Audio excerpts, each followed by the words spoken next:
Okay. Obviously, in the light of the recent refugee crisis, I thought it would be prudent to consider who should take the brunt of the refugee crisis or the refugee flow. So what I'm going to be trying to answer in this talk, this is very much a paper that's in progress, so any feedback is helpful. I'm going to be trying to assess who has the responsibility to provide asylum, provide assistance to refugee camps, as well as assist possibly countries that are providing asylum. I'm going to be focusing on refugees from conflict zones alone. I'm going to later on argue that it is possible to extend the argument I developed to economic refugees, refugees whose economic or civil rights, economic or cultural or social rights are being violated, but I'm going to be solely focusing on refugees from conflict zones. And I'm going to focus on two different types of duties that one might have. These are not meant to be exclusive, but I'm going to be focusing on two different types of duties that we might have towards refugees, namely the duties to remedy past harms and the duties to aid. And I'm going to ground them differently.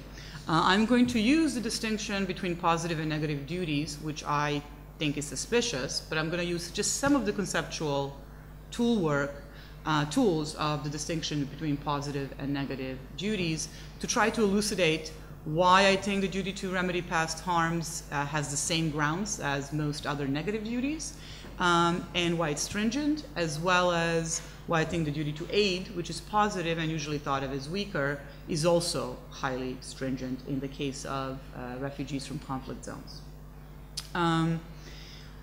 Even though I'm going to ultimately say that the duty to remedy past harm, which I'm going to say is similar to a negative duty, and the duty to aid is a positive duty, is also stringent, I'm nonetheless going to say that this distinction between what grounds the duties we might have towards refugees is extremely significant for answering the practical questions of how do we discharge them.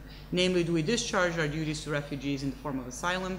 Do we discharge it in the form of assistance? Do we discharge it in the form of non-refoulement? Do we discharge it in the form of assistance to the countries which are providing asylum?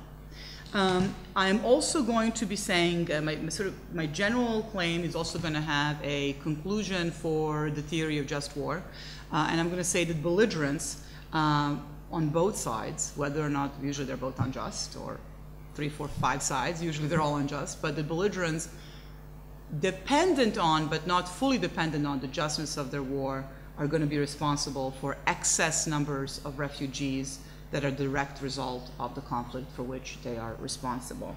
And I'm going to show how my analysis affects jus ad bellum, jus in bello, and jus post bellum.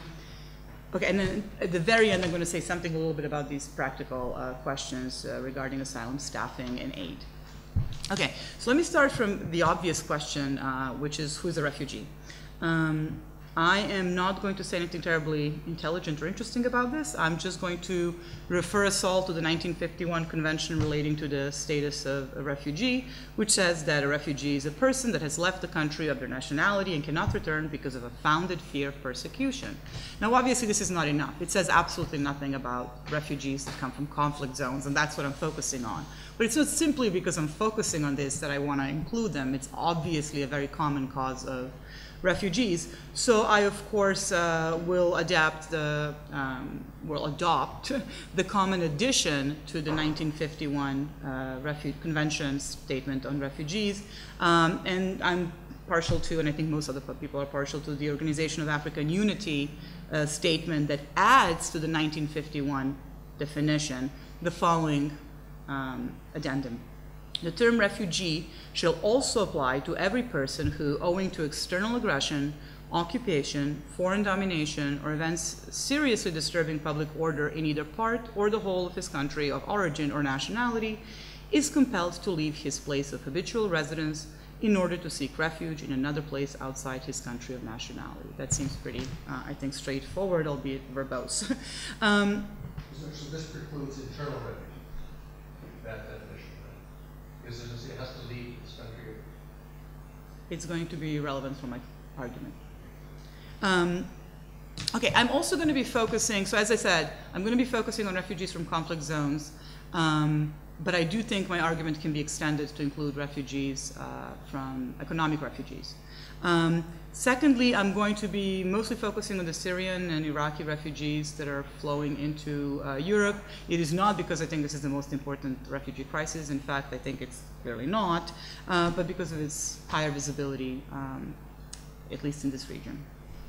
Okay, so then let me just tell you a little bit about the structure. I'm going to just say something very shortly about why I think that the duty to remedy past harms can be thought of as a negative-like duty. Even though it's obvious the duty to remedy past harms is a duty to do something. First of all, I want to distinguish between negative and positive duties and negative and positive rights. Like Henry Shue, I do not believe there are such things as negative and positive rights. Any right, like right to life, is the content of that right is filled out by the duties that people owe you. So any right, like the right to life, is filled out by both duties to not kill people and by duties to save them when they're being killed. They might not be just as stringent, but we have all of those duties. That being said, I also think that the distinction between positive and negative duties is problematic. So I am not sort of wholesale accepting this distinction. I'm just going to use little snippets of it to try to explain why I think that the duty to remedy past harm is more akin to a negative duty. And I think, let me use an example from Pogge's, well, from a bunch of his stuff, but most recently, at least in my mind, from the severe poverty as a human rights violation. He talks about a factory that's polluting a river upstream. The villagers downstream depend on fishing in that river, both for their livelihoods and for actual food. So now he argues that the factory, well, clearly has the duty to stop polluting, negative duty, but it also has a duty to remedy the past harm, namely the pollution. Because the grounds of the duty to remedy past harm are grounded in the violation of a negative duty not to harm, I think that the oomph, the normative power that the duty to remedy past harm has is quite akin to or quite similar to duty not to harm in the first place. Okay, so one of the things that I should mention before I move on to how this relates to refugees from conflict zones is that it is not just the resulting harm that I think is important. In fact, it's the second in importance. It is the resulting wrong, the violation of the previous duty that gives rise both to a wrong and to a harm, that gives rise to the duty to remedy past harm. Okay, so anyone who has the duty that engages in a war, whether it's just and proportional or not, I believe will have a duty to remedy past harm, but that duty is going to be significantly altered by the justness of their war. So before I actually move on to looking at actual cases in just war theory, let me give you two sort of examples in individual theory. So the first one I call the murdering husband case, and the second case I call the child rescuer case. So in the first case, the murdering husband, Jack, has just grown out of love with his wife, and he wants to kill her and get all of her inheritance. And he rightly somehow, and pragmatically rightly decides that the best way to do that is to throw a bomb out of his window as she's going to get groceries. At that moment, Larry is passing by. Larry is an innocent bystander, and Larry is seeking refuge in X's house, person X. Now, clearly, whether or not X ought to provide refuge, open the door, to Larry will depend on a number of circumstances. I should add, of course, that opening the door to your house will increase the risk of harm to yourself, whether you be Jack or some other owner of a house nearby. So what sorts of things ground my claim that Jack has a moral duty to open the door and let Larry in? There are two different reasons, and they sound the same, but they're not the same. One is that Jack is threatening unjustified harm to Larry. Right? He's engaging in unjustified action. He's murdering his wife. Larry's a bystander, so he's risking or threatening Larry's life as well with unjustified harm. So he has a duty to try to divide that harm equitably. But in addition to the fact that he's threatening unjustified harm, he's also just threatening harm. So these are two different reasons. One has to do with harm and one has to do with wrong, both of which I believe ground why Jack has a duty to let Larry in. Now, what about a non-Jack X, right? So what about some other house owner who's not Jack, who's not responsible for this? What sorts of considerations would ground the claim or ground the answer to the question whether or not non-Jack X ought to let Larry in. And I think these are pretty straightforward. One is, what's the alternative, right? Is Larry going to Jack's house a practical alternative? So are there alternatives? What are these alternatives? And most importantly, probably, what is the extent and the likelihood of that extent of risk of harm to Larry and to the non-X Jack? So what's the amount of harm? Is he going to die? Is he going to lose a leg? And what is the percentage? What is the likelihood that that harm will actually come to Larry or to the non-X Jack? So those are 4 considerations that affect whether or not some unrelated house owner has a duty. I'm not saying this is a non-feasible duty. A duty has reasons, strong moral reasons, to let Larry in. Now consider a parallel case. I call this the child rescuer case. So once again we have Jack. This time he's a wonderful guy. There's 25 children walking by and they have been kidnapped by a villain who wants to kill them all. Jack, once again, reasoning correctly based on the evidence he has, decides that the only way to save the children is to throw the bomb to kill the villain, thus possibly endangering some of the children, but most importantly for our scenario, possibly endangering innocent bystander Larry, once again, who's just passing by. What sorts of considerations would we say affect whether or not Jack or non-Jack X should allow Larry to enter his house and escape the harm? So the morally salient consideration in the second case, so remember in the first case, whether or not Jack should let Larry in depended on the fact that he's threatening harm and he's threatening unjustified harm. Now, per my scenario, he's not threatening unjustified harm. He's threatening all things considered harm, justified harm. And so all that's left is that Jack is imposing some sort of harm. He's threatening some sort of harm, and I argue that he has a duty to distribute it fairly and equitably. And how or whether what's going to count as distributing it fairly or equitably is going to depend on some of those similar facts that I said earlier.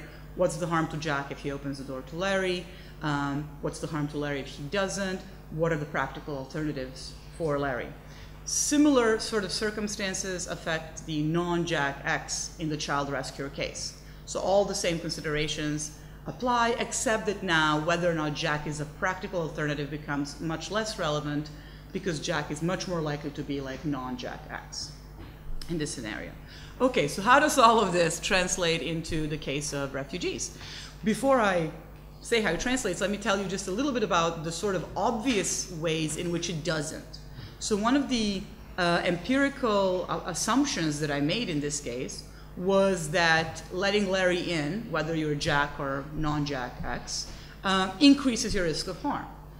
There's plenty of studies nowadays that have been arguing that migration as well as refugees have increased diversity in schools, have increased diversity in cultures, that refugees are actually not a drain, but in fact adds to the economic well-being of the country. So I'm not trying to say that in all circumstances helping refugees is going to be a drain.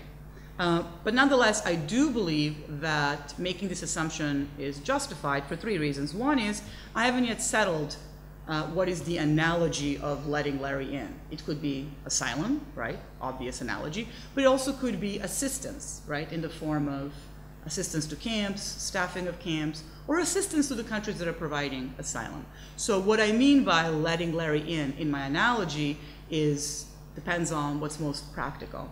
So I'm not yet settled that asylum is the most appropriate way to discharge your duty if you have one. Secondly, even if we focus solely on asylum, the risk of harm, short-term at least, is quite likely, right? So we've all seen that the hatred towards migrants and refugees has been increasing violence in many, many countries in Western Europe, for example. So that might also provide reasons. But the definitive reasons why I get to sort of assume this is because there's nothing philosophically interesting if I don't. If everybody benefits from refugees going to their countries, then there's nothing philosophically interesting, right? Let's do it then, right? So the assumption here is the assumption that we have competing morally salient considerations. Okay, so with all of that in mind, let me now tell you what I think, how this relates to the responsibilities of belligerents in a war towards the displaced persons that war creates. So I believe that this sort of analysis, the claim that there is a duty to remedy past harms grounded in the reasons I've just provided, affects both those they're fighting a just war and those that are not fighting a just war. I also believe that it affects use ad bellum, use in bello, and use post bellum analysis. So let me start from use ad bellum.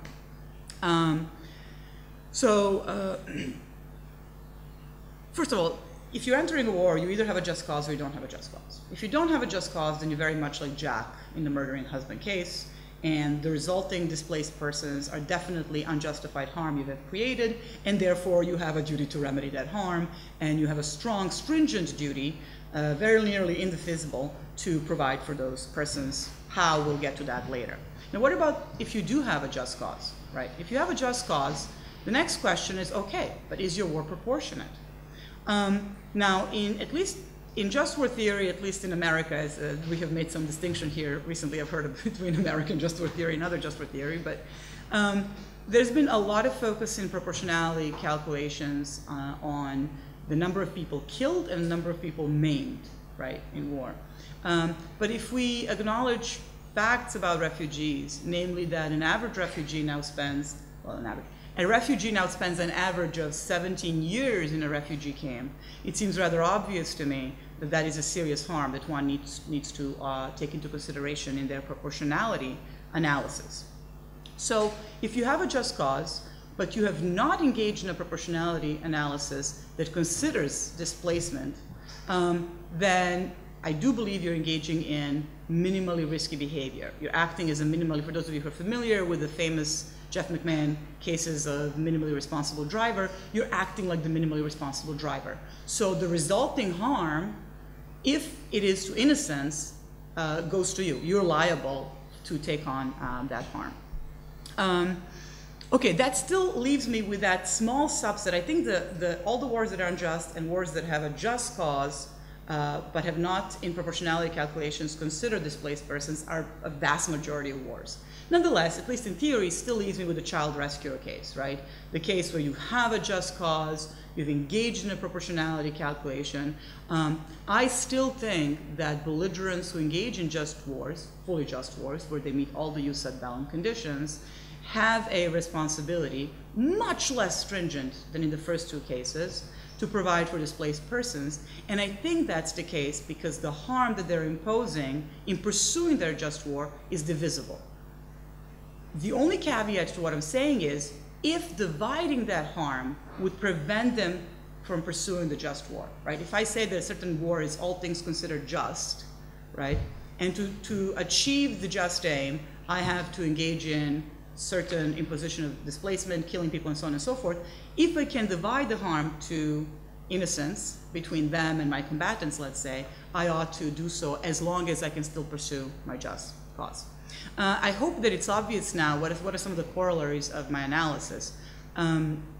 Proportionalities, as we all well know, jus ad bellum proportionality is intricately tied with just cause, ad bellum, of course.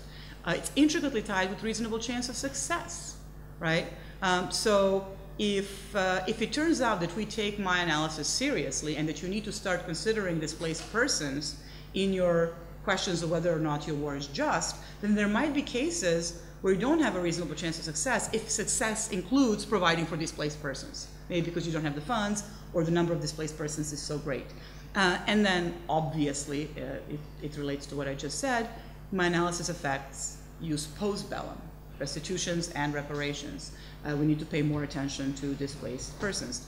I think it's also obvious, and I'm not going to spend too much time talking about this, that taking the duty to remedy past harm seriously when it comes to refugees resulting from the conflict that you are a part of also affects jus in bello, right? So when you have to make a strategic decision, how are you going to pursue a certain aim, right, in war, whether you're going to use ground forces, or you're going to use airplanes, you're going to use drones, you need to take into consideration the number of people that your particular action is going to displace. And if you opt for a strategy that increases the number of displaced persons, then the excess number of people you have displaced give rise to a stringent duty to remedy that excess number of refugees that your strategy has resulted in.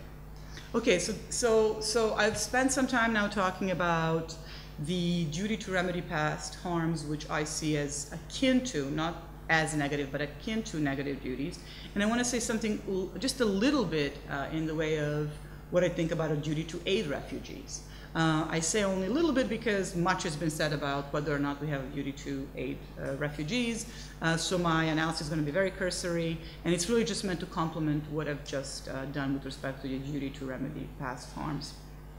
So I take it that first I have to ask myself, okay, so the sort of folks who might have the stringent negative duty or negative-like duty to remedy past harm are folks who produce through conflict an excess number of refugees. So who are these other people I'm talking about now? Well, I'm talking about everybody who in a non-causally and morally proximate way is related to this excess number of refugees. So if you're not causally and morally, in a causally and morally proximate way related to this excess number of refugees from this conflict, then I'm talking about you and whether or not you have a duty to aid refugees, or what duties do you have towards refugees. Now, at first instance, we'd say, well, whatever those duties are, there must be less stringent than the negative duties when you've caused harm, or the negative duty not to cause harm. But why do we think that negative duties and positive duties are so different in their stringency, right? So negative duties are almost never overridable, right? I should almost never kill. I should not kill now and now and now and now. Whereas positive duties tend to be much more sort of fluid and imperfect, right? And so the reason we usually think that is obvious. To discharge a positive duty to, let's say, save someone who's being killed, we need to put ourselves very often at risk, right? There's usually a higher cost to ourselves, and we also don't know what's the chance of success. So at least 3 conditions that don't exist, that are not necessary to contextualize the question of do I now have a negative duty, exist with respect to positive duty, namely danger to self, cost to self, and chance of success. But what happens in cases when those conditions that I call contextualize a duty are present? So, I mean, the famous Peter Singer case with the guy with the brand new shoes saving a child that's drowning in a pond, right? Why do we have, because as we all remember, he thinks we're going to immediately have the intuition that we have a duty to save him. And then people are very sort of skeptical about what we can do with that. But people have an immediate intuition that if all I'm going to do is get my shoes a little bit muddy, and I'm not even going anywhere, and they're really cheap shoes, then I have a stringent, not easily overridable duty to save that child. That's because the three things that contextualize the positive duty, danger to self, there's none. You're stepping in a puddle in my scenario, so it's not even a pond. The cost, they're cheap shoes. I even lowered the cost in my scenario, right? And they're just going to get muddy. And the chance of success, it's a kid, you just pull them out, right? So the 3 contextualizing conditions, and there may be many more, are met in this case. So it is not the case that positive duties just are less stringent. It's that positive duties are harder to contextualize. But when we do contextualize them, then they can be as strong or nearly as strong as the concomitant negative duties. So right to life, do not kill, save if somebody's killing you. That's what I mean by concomitant duties. Okay, so with all of that in mind, then the question is posed whether or not the Western European countries to which many of these refugees are gravitating towards due to geography and quality of life are in fact meeting the danger to self, right, cost, and chance of success conditions. And whether or not they're meeting those conditions will affect whether or not they have the positive duty to aid refugees. But there is something else that's really important here, and that is that the relationship, and by the way, I should say, and I think they do. I think that most, if not all, Western European countries right now meet the conditions that argue that they have a stringent, not highly stringent, not as strong as negative duty, but stringent positive duty to aid the refugees flowing from Syrian and Iraqi wars.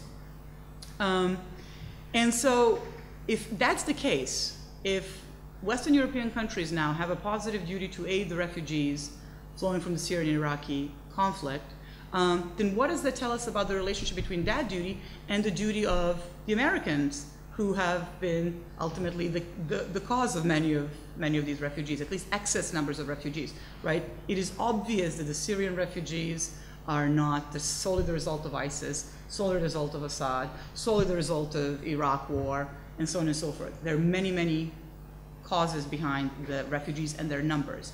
But in as much as, for example, the United States and some allies in Iraq added to the conflict and produced excess numbers of refugees, it is the Western European countries which, due to geography, are now providing for many of these refugees. Now they have a right of enforcement against United States and others who have produced these excess numbers of refugees. And this is why, if you remember at the very beginning of my talk, I said, even though I'm going to say that both positive and negative duties are quite stringent, similarly stringent, I nonetheless think it's important that we distinguish the grounds of duties to aid refugees and duties to remedy past harms towards refugees. Okay, so let me just sort of give you a quick conclusion with respect to everything I've said. Okay, so the Refugee Convention contains two sort of normative obligations for states. One basically says it has to do with people who come into your country, and that is the obligation to not send them out, so that's non-refoulement. But the other one is about what one has to do with state obligations towards refugees who have fled their own countries and are currently living in refugee camps and informal settlements. While the relevant laws have consistently been interpreted to prohibit refoulement, namely the return of people to the place from which they have escaped, the treaties as well as customary norms provide fewer reasons or examples to act on our obligations to displaced persons in refugee camps, or with respect to those seeking asylum elsewhere. If the above argument, my argument, for varying grounds of obligations and varying stringency of such obligations with respect to refugees are right, then the states that are responsible for the excess numbers of refugees have strong overriding duties to, 1, ensure that the refugee camps where refugees resulting from that conflict are situated meet basic human rights needs of those refugees. 2, provide asylum to a relatively larger number of refugees than they would ordinarily be required to, given the facts that apply to them in the crisis. And 3, aid other countries whose duties are solely positive, but for geographic or other reasons end up taking the brunt of the excess refugees and take the brunt of meeting the basic needs, human rights of those refugees.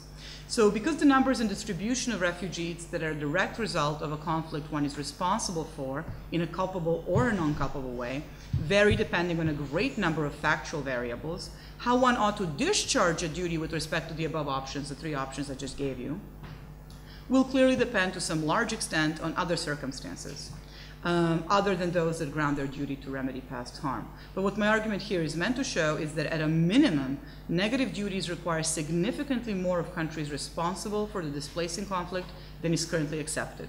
What my argument is not meant to suggest is that these grounds for this duty to provide for refugees are the sole grounds. In fact, it might very well be the case that positive duty to aid is just as important in many circumstances, but when harm resulting from one's actions can be distributed, we ought to try to distribute it fairly. I have argued that the fair distribution of such harm and burden of providing for refugees is partly and relevantly, but not exhaustively, determined by one's moral responsibility for the harm or threat of harm that led to that displacement. This stands in stark contrast to the common view that we owe very little to the refugees in camps and that majority of our duties ought to be discharged in the form of asylum if and when refugees seek it and meet all other conditions for asylum. Thank you.